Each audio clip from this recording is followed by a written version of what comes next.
प्रिय श्रोताओं, आपका स्वागत है। हम यक्ष शब्द को सुनते आए हैं।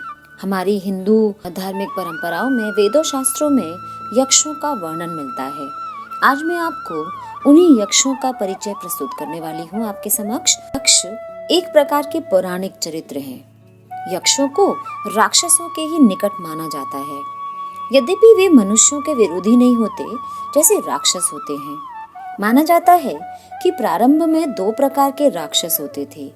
एक जो रक्षा करते थे वो यक्ष कहलाए, और दूसरे जो यज्ञों में बाधा उपस्थित करने वाले होते थे वो राक्षस कहलाए। यक्ष शब्द का शाब्दिक अर्थ होता है जादू की शक्ति। हिंदू धर्म ग्रंथों में एक अच्छे यक्ष का उदाहरण मिलता है जिसे कुबेर कहते हैं, तथा जो धन संपदा में अतुलनीय है। एक अन्य यक्ष का प्रसंग महाभारत में भी मिलता है। जब पांडव दूसरे वनवास के समय वन वन भटक रहे थे, तब एक यक्ष से उनकी भेंट हुई, जिसने युधिष्ठिर से विख्यात यक्ष प्रश्न किए। यक्ष एक अर्धदेव योनि यानी कि नपुंसक लिंग है, जिसका उल्लेख ऋग्वेद में हुआ है, जिसका अर्थ जादू की शक्ति है। यक्ष संभवतः यक्ष का ही एक प्राकृत रूप है। अतएव यक्ष का अर्थ जादू की शक्ति वाला होगा, और निसंदेह इसका अर्थ यक्षिणी है। यक्षों की प्रारंभिक धारणा कुछ ठीक वही थी जो पीछे विद्याधरों की हुई। यक्षों को राक्षसों के निकट तो माना गया, परंतु वो मनुष्यों के विरोधी नहीं थे। और अनुदार यक्ष और उदार राक्षस के उदाहरण भी पाए जाते हैं, किंतु यह उनका साधारण धर्म नहीं है। यक्ष तथा राक्षस दोनों ही पुण्यजन, जैसे अथर्ववेद में कुबेर की प्रजा का नाम है, कहलाते हैं। माना गया है कि प्रारंभ में दो प्रकार के राक्षस थे, अच्छे और बुरे।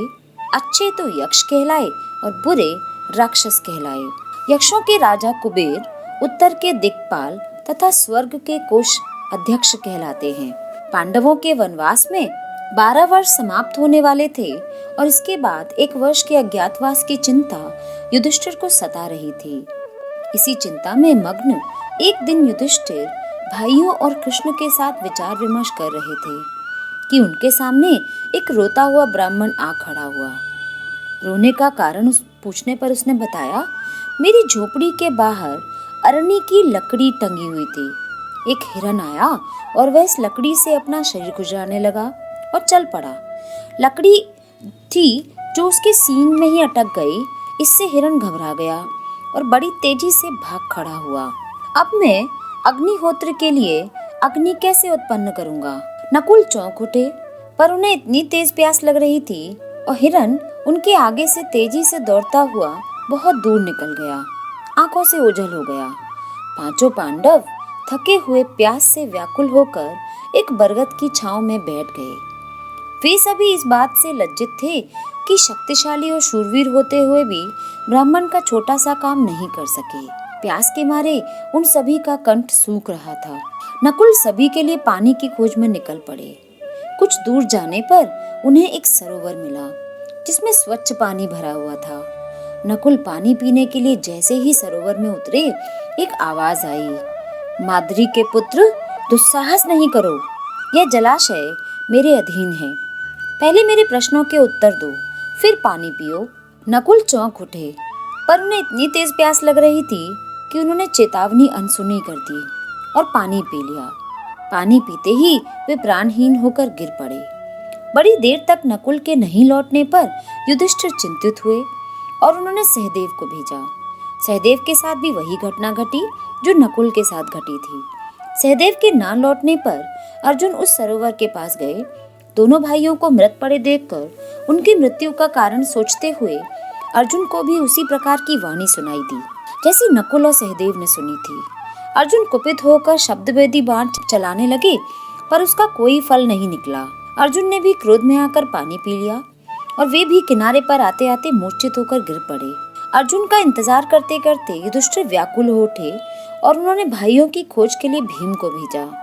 भीमसेन तेजी से जलाशय की ओर बढ़े। वहां उन्होंने अपने 3 भाइयों को मृत पाया। उन्होंने सोचा कि अवश्य किसी राक्षस की करतूत है, पर कुछ करने से पहले उन्होंने पानी पीना चाहा। यह सोचकर भीम ज्यों ही सरोवर में उतरे, उन्हें भी वही आवाज सुनाई दी। मुझे रोकने वाला तू कौन है? और यह अनसुना कर उन्होंने भी पानी पी लिया। पानी पीते ही वे भी ढेर हो गए। चारों भाइयों के नहीं लौटने पर युधिष्ठिर चिंतित हो उठे और उन्हें खोजते हुए जलाशय की ओर जाने लगे। निर्जन वन से गुजरते हुए युधिष्ठिर उसी विषैले सरोवर के पास पहुंच गए, जिसका जल पीकर उनके चारों भाई प्राण खो बैठे थे।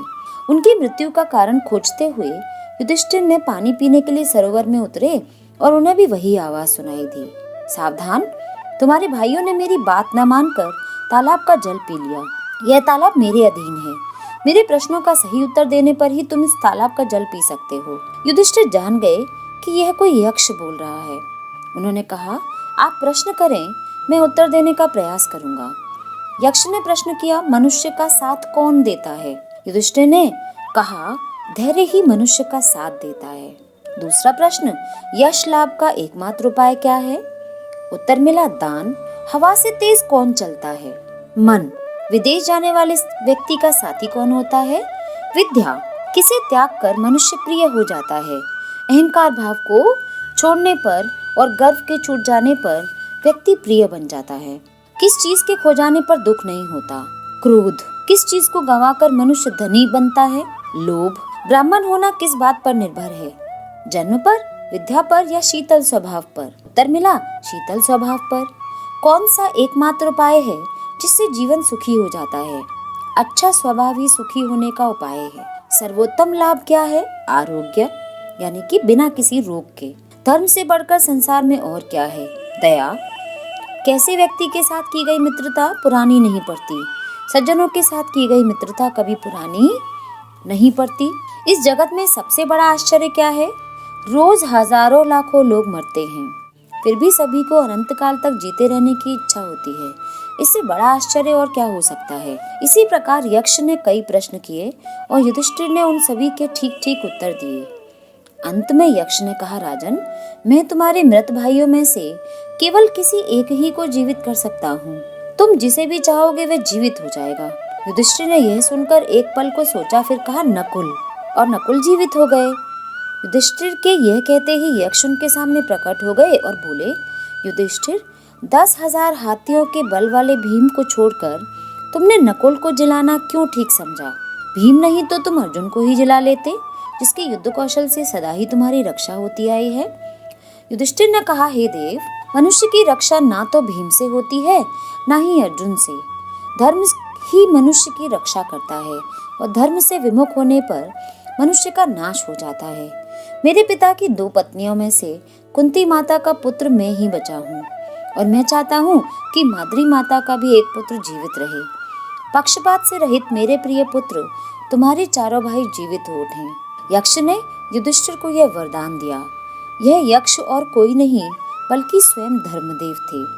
उन्होंने ही हिरण का और यक्ष का रूप धारण किया था। उनकी इच्छा थी कि वे अपने धर्म परायण पुत्र युधिष्ठिर को देखकर अपनी आंखें तृप्त कर लें और एक बार उनसे इसी बहाने भेंट हो जाए। यक्षों से संबंधित प्रसंग आपको पसंद आएगा। इसी आशा के साथ बहुत बहुत आभार, बहुत बहुत धन्यवाद।